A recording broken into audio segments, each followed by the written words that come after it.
Rob, nice to meet you. Yeah, nice to meet you too. Thank you so much. Yeah, My privilege. watch your videos quite a bit. So Hopefully not too much. No, I'm kidding. Why don't you introduce yourself a little bit and just kind of you can go into your question and take it wherever you'd like, and we'll chat. sure. So this month I'm turning 54, and as of July 31st, I am semi-retired or maybe fully retired. I'm trying to, I still go into the office a little bit though. I go to Starbucks and sit there with Bolden AI and Claude and everything else, running scenarios and trying to figure out and where I'm at, kind of thing. But no, I really appreciate you taking a few minutes. The thing that I wanted to talk about is this: almost all my scenarios, I had a background in risk, not financial risk, but like operational and enterprise risk.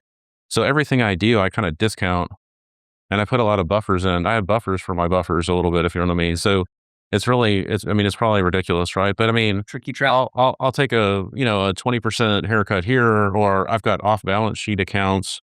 I've got things that are I mean, some of the ones that are earmarked are like prepaying for expenses. I'm fine with that. But there's other accounts that I could include, but I don't. And that's kind of where I wanted to go here is just, Bolden tells me I can spend a certain amount. Really the guardrail theory I got from you, right? So, I mean, and looking at it in Bolden, running it in Claude itself and other places, I know I could spend a lot more than I do. And that's based on the money that I'm even showing in the model. I'm actually discounting that by 10 or 15 or 20%. So I guess the question is, I mean, should I just like bring everything into consideration, or is it your experience that it's probably good to have a couple of these kind of offline account type things, or do I just need to start looking at things as like one pot? I mean, that's kind of where I'm coming from.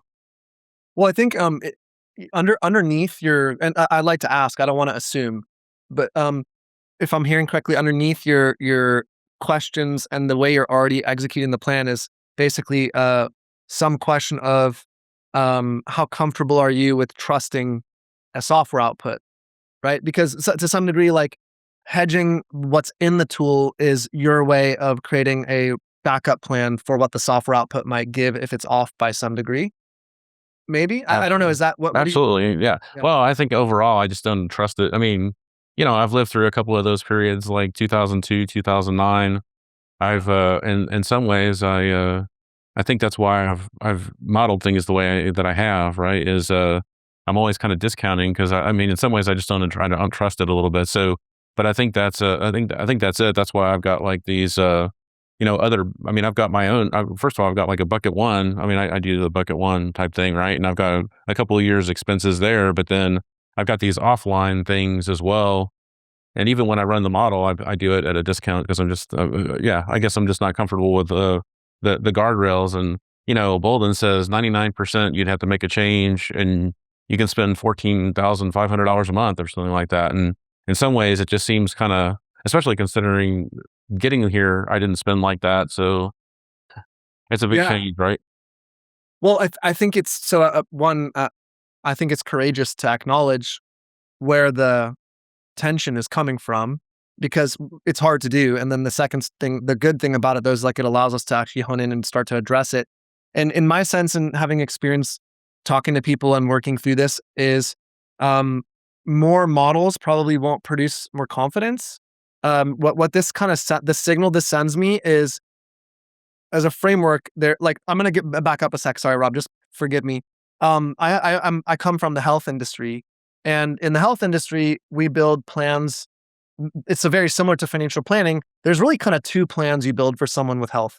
There's the plan that gets you from where you start to where you want to be in terms of your health, and then there's the plan that keeps you where you are once you get to your destination.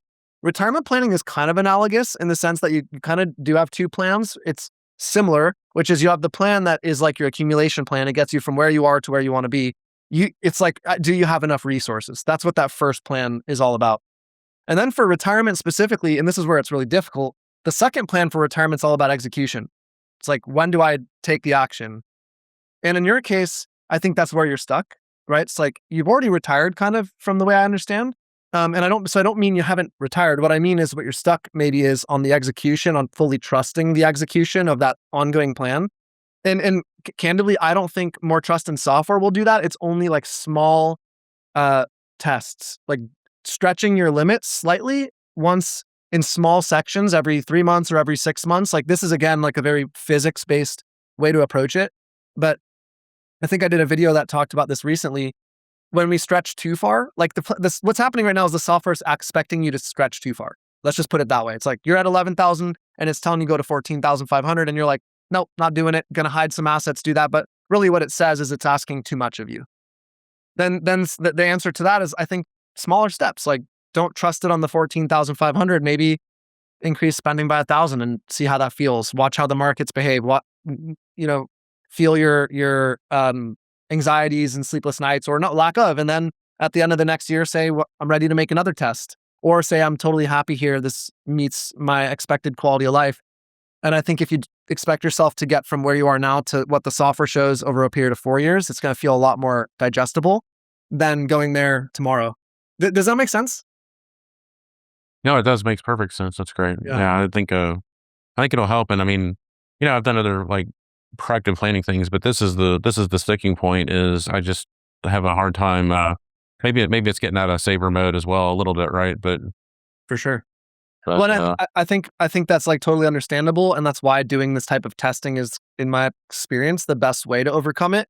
Because I think we do have an expectation, and this is like from a balance perspective of my own material. It's really easy for someone like me to create the dream destination on YouTube and be like, this person went from spending this to spending this, but in reality, it's not like they do it overnight. Like nobody does it overnight.